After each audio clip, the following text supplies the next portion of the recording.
Good morning, ladies and gentlemen. Welcome back to another pre-market watch list here today. Thanks again for tuning in. As always, do appreciate it. So the title of the video is incorrect. It's really only IBM today, but for some reason YouTube isn't working correctly. Not surprised, and it is not updating the title of the video. So today I'm only really focusing on one stock I really like this morning. I'm still going to keep my eye on an overview of stocks, but particularly there's only one. No, I didn't forget to change the title. I did change the title, but it didn't update it, which is really weird. It's the first time it's ever done that. Yeah, I didn't think I was going to make it there for a second either. My computer, the camera wasn't working again. It's weird. You guys are probably like, Connor, how can by now you've been streaming for over a year and 2 years and you don't know how to use your camera? No, I know how to use my camera. I'm using an external camera, not a webcam. So you have to use these extra little gadgets to make it work on your computer. And then every once in a while, it likes to give me a hard time. So I'm a stock trader, not a camera guy. Any hooser. So we don't have a lot of time. So let me get into screen share. I'm just going to walk you through literally the one stock that I actually like this morning, and that is IBM. Is this the right? That's the right chart there, bud. All right. So this is the main stock I'm focusing on today, which is IBM. So IBM had earnings. So yes, it is an earnings play. All right, hold on. Yeah. You know, Pablo, shoot me a message on Discord. I always am messing with the lighting, and it's awkward. So first and pretty much only stock that I really am crazy about or am most geared towards today is IBM. So if you can see, I got a couple red little fancy dotted lines on the chart. The dotted lines are representing resistance points, okay? So from a technical standpoint, this 132 is a resistance. As you can see, IBM had a kind of a drastic sell-off right here, and then it kind of went down. So that is a pretty significant resistance level. So far, IBM's been pretty strong this morning in pre-market, going into that 132 level. I believe we broke 132 briefly. If IBM can continue to stay strong and continue to push, if the market has a good day where and it doesn't even have to have a good day, as long as the market can actually push up in the morning and then it can sell off late day, right? All we really need is some type of, or not really all we need, but it would help to have some type of bullish movement in the market, whether that's a short-term bullish move to the upside off of, the gap up. Any little move to the upside would help IBM. Granted, we may not get that. So if we get some help from the market, awesome. It should help the play work out better to the long side. If we don't, it's still an earnings play in itself, and it could have strength. So this is the way I'm looking at this. If IBM can continue to hold pre-market, above the one, let me see, hold on. Yeah. If it can hold pre-market above this 129 level, I would still be bullish on IBM. This is arguably sort of a double top taking place here at 132, but it's not a double top because this right top is higher than the left. So theoretically, it's not a double top. Some people may view it as one, arguably. So that's just it, right? This 132 is a pretty significant resistance. If it could break 132 with strength, it really has nothing to stop it from running up even close to 137. Now, that would be a really big day for IBM to put in all the way up to 137, 136, 135. But there isn't really much resistance to keep it down once it successfully breaks 132. So that's kind of where my vision is at with IBM. Okay. So whether or not it just goes screaming or it doesn't is irrelevant, but that resistance is at 132 up and over. I don't really see much, if anything, that would give us too much trouble getting up towards 135 to 137. So yeah, guys, that's really just it. That is the only stock I am watching today is IBM. Earlier, I was going back and forth where I was thinking about watching Capital One, but Capital One doesn't really move a lot. on earnings day, so that would just be a waste of time to watch that. So this is really the only one that I've liked this morning. Sure, there's going to be other stocks out there that are going to trade very well today, and I'm going to miss them. Just is what it is. AV, yeah, you can join us. You'd have to join us in our premium group. It's first link in the description of the video. You can join us into our private group. That's really where we're online live during the actual trading day. All right. I will cover the market because the market's always something good to kind of just give a touch on a little bit. Yes, Robert, I did do an interview with TradeNet. Actually, you know what? Now that you asked me, so I know we don't have too much time here, but I did do an interview with TradeNet and Mayor Barak, and I mean, he's a really nice guy, and after the whole Patrick Wheeland, and, I'm not going to get into all the details about it, as many of you guys know, but yeah, I did sit down with Mayor Barak. I did talk to him because, I did used to work with them. I was affiliated with them. I did promote their service. I did get kickbacks for promoting their service. I did get paid through that, but after there had been light shed on them from Patrick Wheeland, it made me look a little bit more into them, and it made me really second guess whether or not I should continue to promote them. And so I did go back and forth, and it has helped a lot of traders in our group and traders in general. So the service they provide is good, and there's bad about it. And so, at the end of the day, I still decide not to use them or promote them until I could comfortably feel that maybe they've changed a little bit of their business model and things like that. But on the flip side, TradeNet invited me to Israel.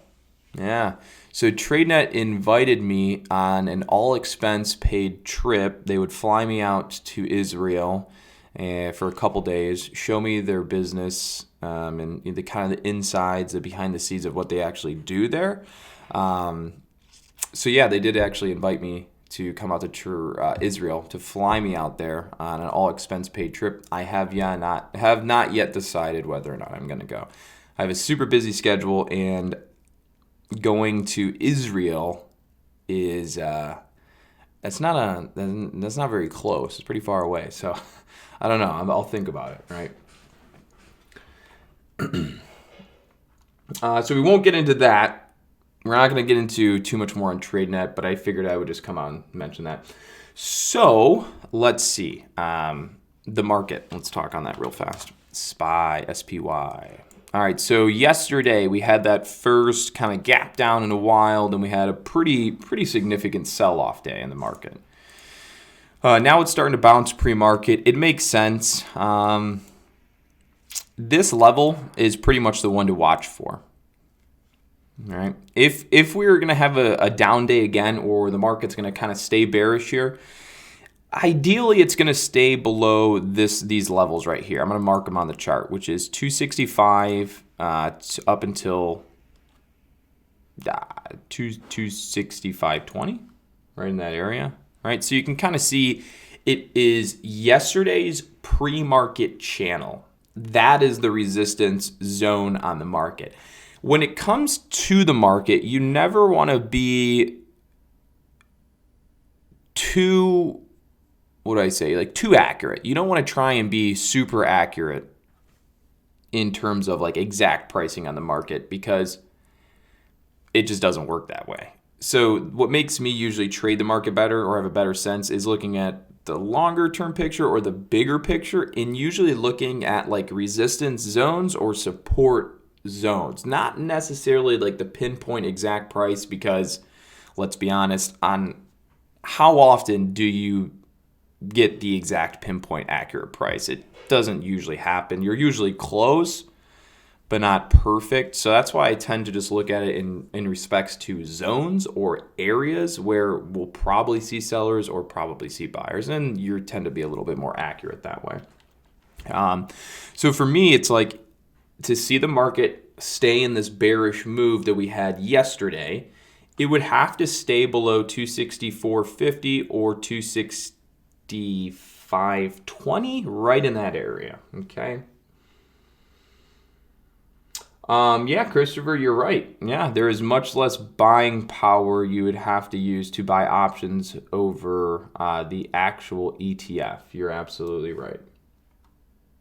Trading in the Zone is a very good book. Jamie Liu. Yeah, shorting IBM. It is a possibility for me as well. Kind of mentioned if IBM cannot break 132, shows weakness as if it's not getting it over, then we'll probably watch it for a short trade. Analytical trading. Miami King, why do I not show the pre-market scanner? So the streaming software that I used to use before the one I use now worked really well in order to format those scanners onto the stream. So the actual software I used was better at allowing those scanners to be on the chart in a way that you could actually read them. Now, if I put them on the chart, maybe I just got to play around with the software I'm using more, but now when I put them on there, they appear really small, and in order to make them eligible, in order to make it so you can read them, you have to increase their size, which then changes the font and then messes up the stream. So that's pretty much it, software reasons. Al, we still do live trading through our private group, correct? So with the market, we're just kind of watching to see if it stays below this 265, 264.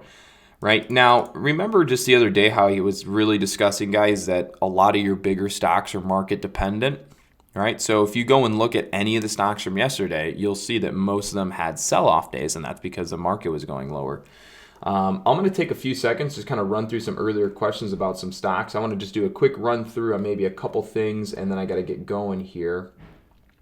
Somebody asked about Procter & Gamble. Yeah, Procter & Gamble is on an earnings report. It's gapping up. So far, been having a pretty good day. It has a 52-week high up around, I think, $97 or something like that, right around the 90 something. So I'm not going to trade Procter & Gamble, but that is something you could keep an eye on. It is right up towards that 52-week high area, so I'm not crazy about it, knowing that we are right into 52-week high resistance levels.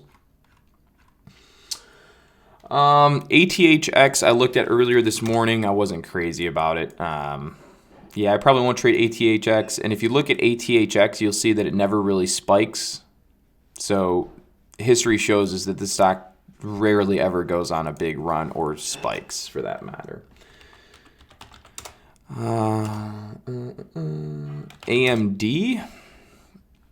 So I wanted AMD long yesterday, but of course the market had different plans for us. Now that the market rolled over, this kind of bullish appearance on AMD is no longer there. So if anything, I'd probably start watching AMD short, right? Because it was soon to break out to the long side, but then the market failed us and we started coming back down. And now it's just going through a pullback to the upside.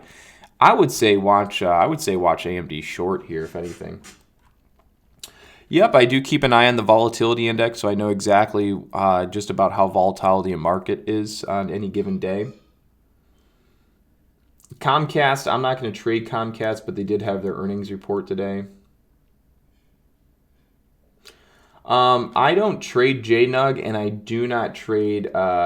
I don't trade JNUG or NUGT or really any of those. I don't trade gold futures. Not that there's any reason why not to. It's just it's not something I ever got involved with specifically, so it's not just something I don't do. How do I feel about SQQ? There is no feeling about SQQ, right? And it's not to be rude. I always get this question: how do I feel about this, or how do I feel about that? And so sometimes, and it works when it's a stock. When it's like when someone's like, "Well, how do you feel about JNUG, or how do you feel about DGAS, or how do you feel about SQQ or TQQ?" It's like those when you ask how do you feel about that, the question you should be asking yourself is not me how do I feel about, but more or less yourself, because if you're trading natural gas or if you're trading gold, it's not how do I feel about that, it's how do you feel about the futures behind that.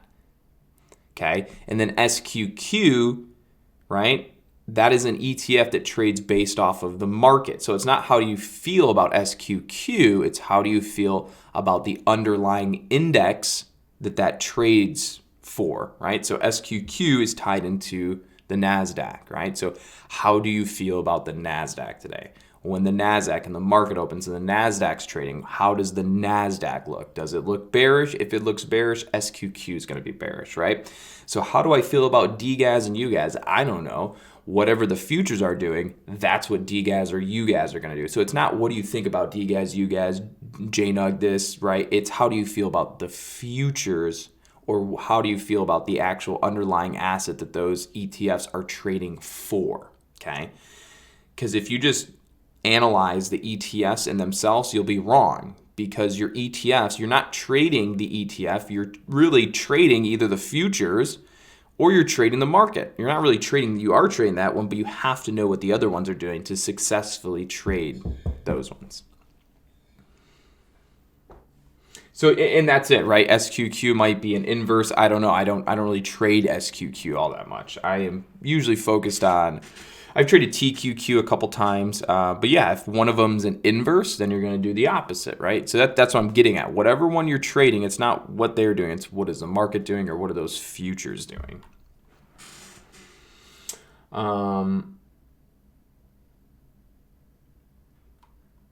Yep. Penny stocks, that's another thing, guys. People will tell you that patterns on penny stocks are different than large caps. That's completely false.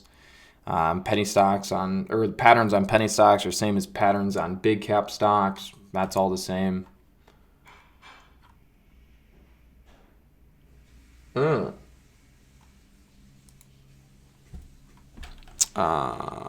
All right, Shane, I'll send you something here in a second. Anyways, guys, I got to get back to our private group. So anyways, we got a little bit late today. Sorry about that. Again, I'm always having tech issues is what it seems, but we'll be back on tomorrow morning as well. Maybe another couple videos here today. Who knows? I don't know. But anyways, I could get back to the private group. That's the first link in the description of the video. So if at any point you guys want to check it out, again, feel free. It's pretty affordable. So first link in the description, and you can check that out, and I'll see you guys all tomorrow. All right, take care.